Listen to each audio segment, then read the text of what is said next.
Cuando yo en las clases en España, yo dicto clases en varias universidades en Barcelona, digo a un grupo de gente católica, vamos a explicar la crítica de Jesús a los fariseos. Y en la crítica de Jesús a los fariseos dice Yoshua, no se agranden las filacterias. Y digo, ¿quién sabe qué filacterias? Yo diría que el 99% de los católicos no saben lo que son las filacterias. Y es una crítica de Jesús en el Nuevo Testamento. Imagino que aquí pasará algo, puede llegar a pasar lo mismo, a no ser que profundicen en el judaísmo. Jesús dice que los fariseos cometen una transgresión en agrandar sus filacterias. Las filacterias son los tefilim, como se llama en hebreo, que los judíos todos los días menos Shabbat nos ponemos en el brazo y en la cabeza en señal de creer en Dios con el corazón y de creer en Dios en el cerebro. Yo tengo que traer los tefilim de mi casa, las filacterias de mi casa, para las clases con católicos que vean los tefilim, para que entiendan la crítica de Jesús, porque si no, no se entiende. ¿Se comprende lo que digo? Como Jesús era judío, no hay otra manera de explicar a Yeshua sin el sustrato judío. La segunda ejemplo que voy a dar de esto es cuando aparece el milagro de la hemorroísa. ¿Lo recuerda alguien, el milagro de la hemorroísa? Sí. La cuestión entonces es, en el milagro de la hemorroísa, es una mujer que estaba perdiendo sangre en forma permanente, y dice el texto del Nuevo Testamento, y le toca la borla del manto. Digo, en las clases con la mayoría católica, ¿cuál era el manto? La gente dice, no sé, seguramente llovía, y Jesús tenía el manto para taparse con el paraguas. Le digo, pero a ver, ¿Jesús era judío? Sí. El manto es el manto ritual judío, el talit, y la borla es el tzitzit. Tengo que traer mi talit de mi casa para mostrar algo parecido, seguramente los talitiot, los mantos rituales del siglo I eran más grandes que el mío, pero para que vean una borla por primera vez. Con lo cual, si no se entiende el judaísmo, ni la crítica a los fariseos de Jesús se entiende, ni un milagro como el de la hemorroísa se entiende. Por tanto, es grave el desconocimiento del judaísmo para el cristianismo, porque son las raíces de la propia fe y donde emanó lo que después se va a denominar el cristianismo. Dicho esto, como reflexión con estos dos ejemplos, voy a pasar a Yoshua directamente y voy a comenzar con una parte importante que es el libro de Levi ben Alfeo. Levi ben Alfeo era Mateo. Levi ben Alfeo, judío. Mateo era judío, pero yo no lo llamo Mateo, porque si al Mateo en el siglo I le llamaban Mateo, ni se daba vuelta al hombre. No sabía de quién hablábamos.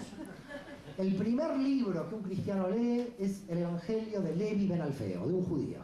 Con lo cual hay 4 evangelios, porque el señor San Ireneo de León en el 177 dijo tiene que haber 4, y son estos. ¿Pero claro? San Ireneo de León es el que creó el Nuevo Testamento, tal como ustedes lo leen.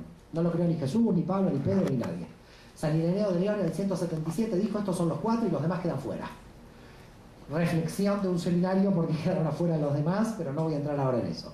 La cuestión entonces que tenemos aquí es que Yoshua dice, que lo dice el autor judío Levi ben Alfeo, que ustedes llaman Mateo, en el capítulo 5, versículos 17 a 20, no penséis que he venido a abolir la Torá ni los profetas. No he venido a abolir, sino a dar cumplimiento. Porque en verdad les digo que si una pequeña mitzvah, un pequeño precepto, no es cumplido, no entraréis en el reino de los cielos. Y si vuestra justicia no es mayor que la de los escribas y fariseos, no entraréis en el reino de los cielos. Está un rabino diciendo que viene a observar la Torá y que ni una mitzvah, que ni un precepto va a ser cambiado hasta el final de los tiempos. Más judío que esto yo no he encontrado. Es decir, si esto es ser cristiano, yo soy cristiano automáticamente. Porque esta es observancia plena de la Torá. Lo que me está diciendo este rabino es que yo tengo que observar la Torá rajatabla. Y me lo está diciendo Levi ben Alfeo, que también es otro judío. Bueno, podríamos decir, no le creemos a Mateo y vamos a ir a otro, a Mordejai ben Yohanan. Aquí la trampita ya la conocen, y entonces Mordejai ben Yohanan es Marcos. El judío San Marcos, o Mordejai ben Yohanan, dice Yeshua, que dice en el capítulo 12, versículos 28-32, cuando Yoshua se encontró con un sofer en hebreo quiere decir escriba de la Torá, Yoshua se encontró con un sofer, y el sofer, el escriba, le dice, Rabí, ¿cuál mandamiento es el principal de todos? Y dice él, Shema Israel, Adonai Eloheinu, Adonai Echad. ¿Dónde está la Trinidad del Concilio de Nicea del 325? ¿Dónde está toda la teología cristiana? Señores, Jesús era judío. Todavía no conoce la teología. Con lo cual lo que conoce es el judaísmo. Está diciendo Shema Israel lo que los judíos todos los Shabbat, todos los sábados decimos en la sinagoga.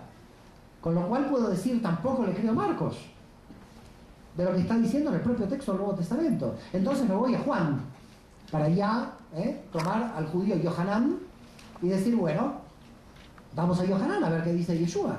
Y entonces vamos a Yoshua, capítulo 3, versículo 22, se encuentra con la sirofenicia, ¿recuerdan lo del agua? Y le dice la sirofenicia, ¿y la salvación de dónde viene? Y dice Jesús, la salvación viene de los judíos. Esto es Yeshua. El universalismo en las características de Yoshua de Nazaret se lo impone Pablo. Pero Yoshua de Nazaret era un rabino judío que nunca se movió del territorio judío y que cuando había unas ciudades gentiles de no judíos no entró. Si hubiera entrado en ciudades de no judíos, de gentiles, Seforis y Tiberíades, que estaban a pocos kilómetros de toda la prédica de él hubiera tenido que entrar. Tiberíades, cerca de Cafarnaúm, de donde él prácticamente hacía todas las prédicas. Seforis, yendo al Tabor. ¿Por qué no entra a Seforis y Tiberíades? Porque son ciudades griegas de paganos idólatras. Y porque él solamente va a predicar a la gente judía, no va a predicar a los gentiles. El problema de los no judíos, de los gentiles, aparece con Pablo. Este es otro problema y Pablo me llevaría una hora y no vamos a llegar a Pablo. Pero lo cierto es que hay que saber que Yoshua era un judío observante de la Torá, que descansaba en Shabbat, pero la pregunta es, ¿cómo pensaba? ¿Cómo pensaba y de dónde pudo haber extraído sus líneas centrales del pensamiento? Aquí entonces teníamos que entrar en cierto análisis. Cuando Jesús se encuentra con el joven rico, y el joven rico dice, yo no mato, yo no robo, yo cumplo todos los mandamientos, y le dice Yeshua, ¿tú quieres ser perfecto? ¿Qué le dice? Vende todo lo que tienes. ¿Qué dice? ¿Y quién decía esto? Los esenios en Qumran. Quiere decir que aquí tenemos influencia de Qumran sobre Jesús, y directa. ¿De dónde?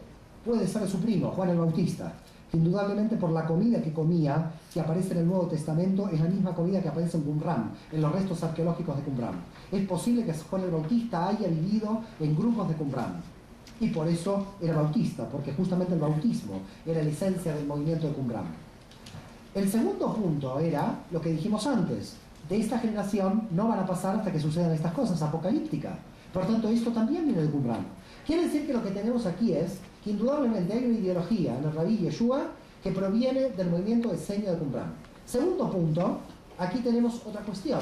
Lo llamaban Rabí, podía interpretar, lo vieron resucitado y lo creyeron Mesías. ¿Quién pensaba en todo esto? Los fariseos, que pensaban que tenía que venir un Mesías para Israel y la humanidad, que pensaban que tenía que venir la resurrección, y por lo tanto la pregunta es entonces por qué en el Nuevo Testamento aparece él debatiendo con fariseos. Pero claro, lo que en general no se sabe es que había 12 grupos fariseos diferentes, y con lo cual se podía ser fariseo discutiendo indudablemente con otros fariseos. Las dos líneas principales del movimiento fariseo en el pueblo de Israel en el siglo I eran Hillel y Shammai. Son clásicas de la literatura de la tradición judía porque están en el Talmud. Fíjense algo interesante. Hillel en el Talmud, en un texto de Yomá 8b, que está dentro del Talmud, dice: el sábado ha sido dado para el hombre, no el hombre para el sábado. Año 50 a.C. ¿Quién dijo esto después? Igual, transliterada, prácticamente copiada una enseñanza de Hillel. No copiada, probablemente él la hizo suya. Por lo tanto, ¿qué tenemos? Una posición que se empieza a acercar a Hillel. Claro, ¿cómo no se va a acercar a la posición de Hillel? El nieto de Hillel va a ser Gamaliel. ¿Y con quién estudió Gamaliel? Pablo estudió con Gamaliel. Con lo cual, lo que empezamos a ver es una conexión con los fariseos de la línea flexible. ¿Cómo se dividían los fariseos entre Hillel y Shammai? ¿Por qué se dividían? Voy a poner un ejemplo. Ustedes saben que en el mundo judío existe el divorcio, que empezó de manera muy machista con lo que se llama el repudio del hombre a la mujer. La tradición judía posterior, la del Talmud, equiparó a la mujer con el hombre al mismo nivel, y por lo tanto hoy cualquiera puede pedir el divorcio dentro del judaísmo. Por tanto, a diferencia de prácticamente todo el cristianismo, en el judaísmo existe el divorcio desde la época de Moshe, desde la época de Moisés, por observancia de la Torá. Pero la pregunta era ¿por qué causas? Y en las causas, Hillel y Shammai estaban enfrentados, se dividieron. Shammai decía por cualquier causa, porque era el flexible, era el misericordioso.